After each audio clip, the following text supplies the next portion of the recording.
Hi everyone, welcome back to my YouTube channel. और आज इस वीडियो में हम टॉपिक डिस्कस करने वाले हैं जिसका नाम है वीएम स्केल सेट्स और वर्चुअल मशीन स्केल सेट्स भी बोलते हैं इसको। तो इस वीडियो के अंदर हमारा मेन फोकस होगा high availability and auto scaling के ऊपर। तो स्केल सेट्स का मेन जो पर्पस है वो ये सॉल्व करता है कि आप ऑटोमेटिकली अपने जो बैकएंड सर्वर्स हैं उनको ऑटोमेटिकली स्केल आउट कर सकते हो और स्केल इन कर सकते हो। क्या होता है स्केल आउट और क्या होता है स्केल इन, ये हम देखेंगे।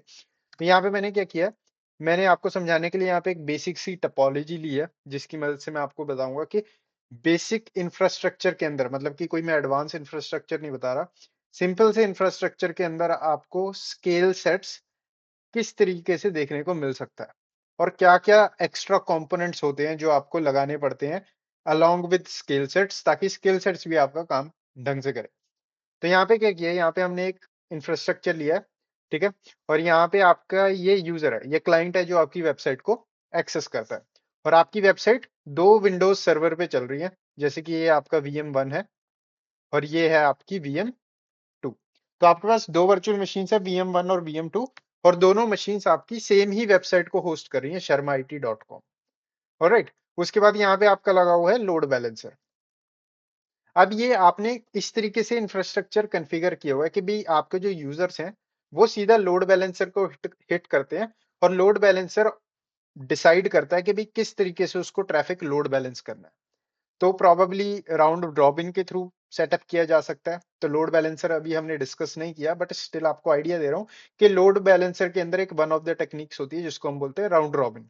राउंड रॉबिन का काम क्या होता है, मान लो यहाँ पे ये यूजर 1 है, ठीक है, और यहाँ पे एक और यूजर है हमारा, ये यूजर 2 है। यूजर 1 ने रिक्वेस्ट भेजी लोड बैलेंसर को, लोड बैलेंसर ने क्या किया, पहली रिक्वेस्ट आपके VM1 को भेज दी।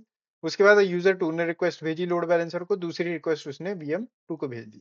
उसके बाद अगर यहाँ पे एक और यूजर आ जाता है, तीसरा यूजर, तो तीसरे यूजर की रिक्वेस्ट दोबारा लोड बैलेंसर पे जाएगी, लोड बैलेंसर दोबारा आपकी रिक्वेस्ट पहले पे। मतलब कि सिंपल तरीके से पहली रिक्वेस्ट यहाँ पे जाएगी, दूसरी यहाँ पे जाएगी, तीसरी यहाँ पे जाएगी, चौथी यहाँ पे जाएगी। इस तरीके से आपका राउंड रॉबिन जो है काम करता है। अब ये सारा तो आपने इंफ्रास्ट्रक्चर बिल्ड किया हुआ है, मतलब कि आपने मैनुअली जो यहाँ पे मशीन्स कॉन्फ़िगर की हैं हाई अवेलेबिलिटी और रिडंडेंसी के लिए, और ताकि आपका सारा का सारा वर्कलोड एक ही सर्वर पे ना आए, तो इसलिए आपने यहाँ पे एज एन एडमिन दो मशीन्स कॉन्फ़िगर की हैं, फ्रंट में लोड बैलेंसर लगा दिया और इस तरीके से आपकी वेबसाइट चल रही है। अब मान लो आपकी जो वेबसाइट है, मान लो ये sharmaIT.com है। टेक एन एग्जाम्पल, ये दिवाली का सीजन है, राइट।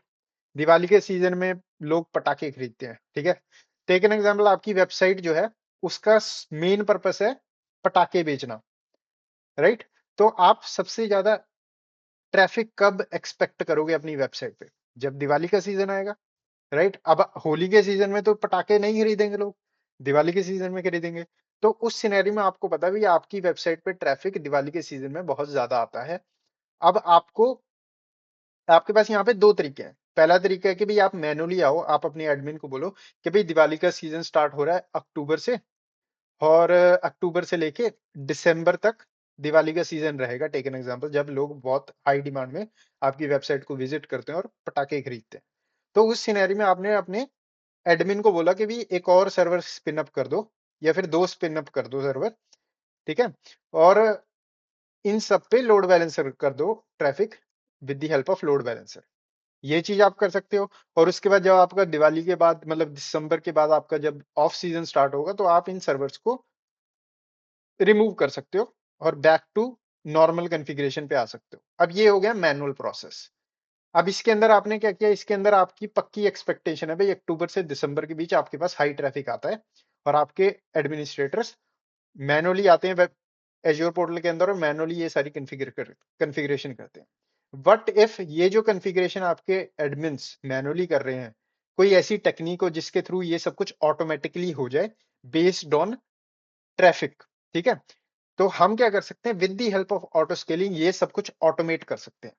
मतलब कि हम कुछ ऐसा रूल सेटअप कर सकते हैं ऑटो स्केलिंग के अंदर कि अगर इन दोनों सर्वर के ऊपर एवरेज सीपीयू का लोड 50% से ऊपर चला जाए, ठीक है। मान लो इन दोनों सीपीयू के ऊपर, इन दोनों की जो सीपीयू की एवरेज आ रही है उसका जो लोड है 50% से ऊपर है 10 मिनट के लिए, ठीक है। एटलीस्ट 10 मिनट के लिए 50% से ऊपर दोनों सीपीयू पे लोड 50% से ऊपर है तो एक नया सर्वर बना दो ऑटोमेटिकली, और लोड बैलेंसर ऑटोमेटिकली इसको लोड बैलेंस करेगा ट्रैफिक। उसके बाद आप एक और रूल कॉन्फ़िगर कर सकते हो कि भाई अब तीनों के ऊपर अगर एवरेज 50% से ऊपर है 10 मिनट के लिए तो एक और बना दो। तो ये सब कुछ ऑटोमेटिकली होगा। अब इस सिनेरियो में आपका जो एज्योर पोर्टल है based on your auto scaling and scale sets rules, उसके बेस पे ये मॉनिटर करेगा और उस रूल को अगर जैसे ही रूल ट्रिगर होगा उसके अकॉर्डिंग यहाँ पे आपके इंस्टेंसेस बना दिए जाएंगे। तो इसको हम बोलते हैं स्केल आउट करना। ठीक है, स्केल आउट का मतलब क्या होता है, जब आप बेसिकली नंबर ऑफ इंस्टेंसेस बढ़ाते जा रहे हो, मतलब कि सेम तरीके के आप मशीन्स को ऑटोमेटिकली बनाते जा रहे हो, उसको हम बोलते हैं स्केल आउट, जो कि बाहर की तरफ को हो रहा है। ऑलराइट, अब यहाँ पे तो ये ऑटोमेटिकली हो गया कि भाई हमने कंडीशन सेट की थी 50% से ऊपर अगर आपका सीपीयू जाता है तो एक नया इंस्टेंस बना दो। इंस्टेंस का मतलब एक नया सर्वर बना दो, राइट। अब यहाँ पे हमको एक और कंडीशन सेटअप करनी पड़ेगी स्केल इन की, कि भाई अगर लोड 50% से नीचे आ जाता है एटलीस्ट 10 मिनट के लिए, तो जो आपने नंबर ऑफ इंस्टेंसेस है उनको घटाना शुरू कर दो। ठीक है, मान लो आपके साइट पे बहुत ज्यादा ट्रैफिक आया और ऑटो स्केलिंग रूल ने आपके यहाँ पे इस तरीके से नए सर्वर बना दिए। अब आपके जो रूल्स हैं स्केल सेट वाले वो तो मॉनिटर कर रहे हैं, और उन्होंने देखा कि भी ठीक है अब ट्रैफिक इतना ज्यादा नहीं है, हमको इतने ज्यादा सर्वर्स की जरूरत नहीं है। तो ये क्या करेगा, ये सारे सर्वर की एवरेज निकालेगा, मॉनिटर करेगा सारे सर्वर की, और सारे सर्वर की एवरेज अगर 50% से नीचे जाती है 10 मिनट के लिए, जो कि हमारे सिनेरियो में टेक एन एग्जांपल चली गई, तो ये बारी बारी करके पहले एक घटाएगा। ठीक है, एक घटाने के बाद अब आपके पास 3 सर्वर रह गए। अब 3 सर्वर की 50% से नीचे जाएगी 10 मिनट के लिए, फिर एक और घटा देगा और इस तरीके से एक और घटा देगा। अब इसके अंदर ना आपको एक चीज सेटअप करनी होती है जब भी आप ऑटो स्केलिंग सेटअप करते हो, हम करेंगे इसको प्रैक्टिकली, मैं दिखाऊंगा सारे ऑप्शन। बट जब भी हम ऑटो स्केलिंग सेटअप करते हैं हमको दो चीजें बतानी पड़ती हैं। पहली, कि मिनिमम नंबर ऑफ काउंट कितने चाहिए सर्वर का, और मैक्सिमम कितना चाहिए। मिनिमम हम इसलिए बताते हैं कि भाई हम नहीं चाहते भी 2 सर्वर से नीचे घटे। मान लो 50% से एवरेज कम ही रह रही है, और मिनिमम आपने यहाँ पे डिजायर्ड वैल्यू 2 सेटअप की है, मतलब हमको 2 सर्वर तो चाहिए ही चाहिए, तो ये 2 से नीचे नहीं जाएगा। मैक्सिमम का मतलब होता है कि भाई हमने मैक्सिमम 10 सर्वर से ऊपर नहीं जाना। ठीक है, अब ये इसलिए होता है, अब मैक्सिमम और मिनिमम, मिनिमम वैल्यू आप इसलिए रखते हो ताकि आप अपने इंफ्रास्ट्रक्चर को स्टेबल रख सको। आपको पता है भी आपके 2 server day to day workload 2 server handle कर सकते हैं, तो मिनिमम तो मैं कम से कम 2 सर्वर रखूंगा यहाँ पे। ऑलराइट, मैक्सिमम हम रखते हैं बजट के लिए, कॉस्ट कॉस्ट के लिए। आप नहीं चाहते कि भी यहाँ पे अगर मान लो ट्रैफिक बढ़ता ही जा रहा है बढ़ता ही जा रहा है, और उस सिनेरियो में आपकी ऑटो स्केलिंग ऑटोमेटिकली सर्वर बनाती जा रही है बनाती जा रही है, और उसने 50 सर्वर बना दिए, तो आपका बिल ज्यादा आएगा। तो इसलिए हमको मैक्सिमम नंबर ऑफ इंस्टेंसेस भी बताने पड़ते हैं, भी मैक्सिमम 10 ही सर्वर रखो। ये नंबर होता है अपने अपने अकॉर्डिंग रखना होता है, बट एग्जांपल दे रहा हूँ, मैक्सिमम 10 ही रखो, 10 से ऊपर मत जाना। तो इस तरीके से आपकी ये सेट ऑफ रूल्स काम करते हैं। अब यहाँ पे मैंने एग्जांपल दिया था आपको सीपीयू के बेस पे, आप सीपीयू के बेस पे मॉनिटर कर सकते हो, आप मेमोरी के बेस पे मॉनिटर कर सकते हो। ठीक है, और भी आपके पास ऑप्शंस होते हैं उनके बेस पे मॉनिटर कर सकते हो, और स्केल आउट स्केल इन कर सकते हो। अब ये सीपीयू और मेमोरी वाले आप मोस्टली देखोगे, अगर रियल वर्ल्ड में जाओगे तो आपको देखने को मिलेगा भी सीपीयू और मेमोरी के बेस पे ही आपकी स्केलिंग की जाती है। ऑलराइट, अब यहाँ पे एक और चीज मैं आपको बताऊंगा जो कि है वर्कलोड। अब यहाँ पे आपका ना, जैसे कि यहाँ पे ये वेबसाइट चल रही है, इस पे sharmaIT.com, राइट, और इस पे भी वेबसाइट चल रही है। अब ये जो ऑटो स्केलिंग का काम है, नए सर्वर बनाना है, ये एज्योर करता है। आपने जो रूल कॉन्फ़िगर किए हैं उसके बेस पे ये azure scale out scale in करता रहेगा। पर इसके ऊपर जो कॉन्फ़िगरेशन होगी, मतलब आपकी जो वेबसाइट कॉन्फ़िगर होगी, वो एज एन एडमिन आपकी रिस्पॉन्सिबिलिटी है कि भाई जब आप स्केल सेट बना रहे हो, जब आप सेल स्केल सेट पहली बार कॉन्फ़िगर कर रहे हो, तो इसको आप प्रॉपर कॉन्फ़िगरेशन दो कि भाई जब नया सर्वर बनाया जाए तो कौन सी इंफॉर्मेशन इस सर्वर पे होस्ट करनी है। तो ये आपकी रिस्पॉन्सिबिलिटी होती है।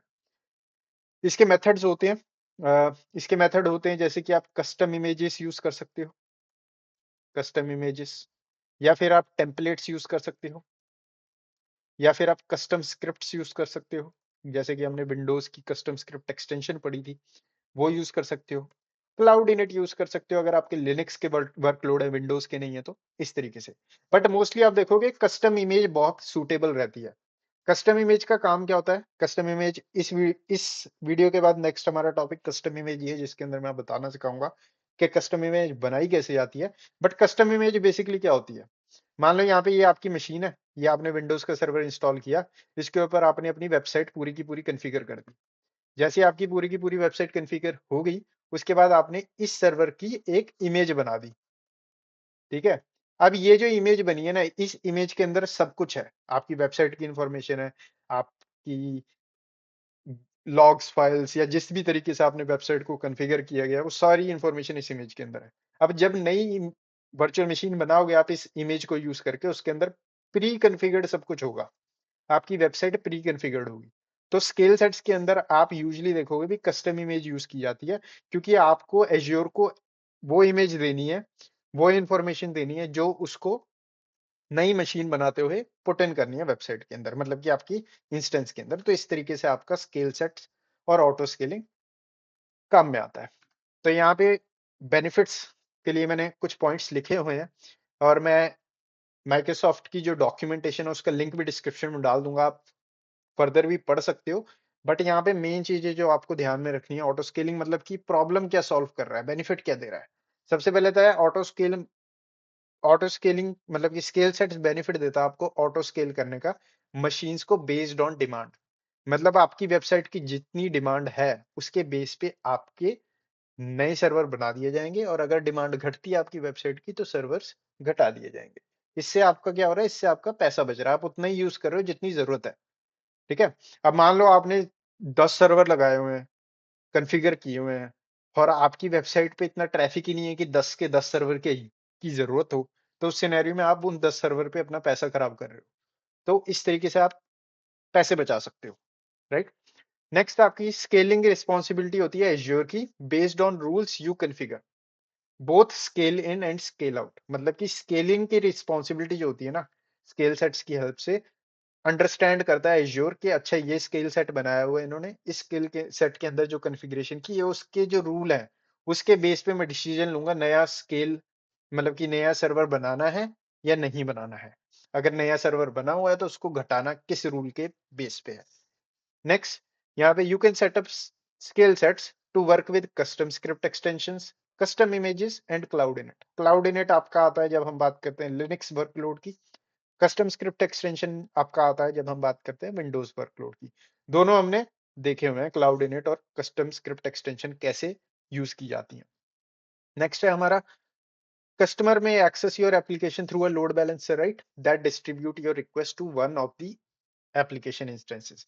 मतलब कि जब भी आप देखोगे ना स्केल सेट्स, तो स्केल सेट्स में आपको लोड बैलेंसर तो चाहिए ही चाहिए, क्योंकि आपको कोई ऐसी सर्विस चाहिए जिसको ये पता हो कि भाई मैंने अगर पीछे 10 सर्वर पड़े हैं जो सेम चीज होस्ट कर रहे हैं, तो एज अ लोड बैलेंसर मेरे को पता हो भाई मेरे पास कोई रिक्वेस्ट आती है ना किसी क्लाइंट की, तो मैंने कैसे उसको इक्वली डिस्ट्रीब्यूट करना है। तो लोड बैलेंसर का काम ये होता है, लोड बैलेंसर की मेन रिस्पॉन्सिबिलिटी यही है कि उसको ट्रैफिक को लोड बैलेंस करना है इक्वली। ठीक है?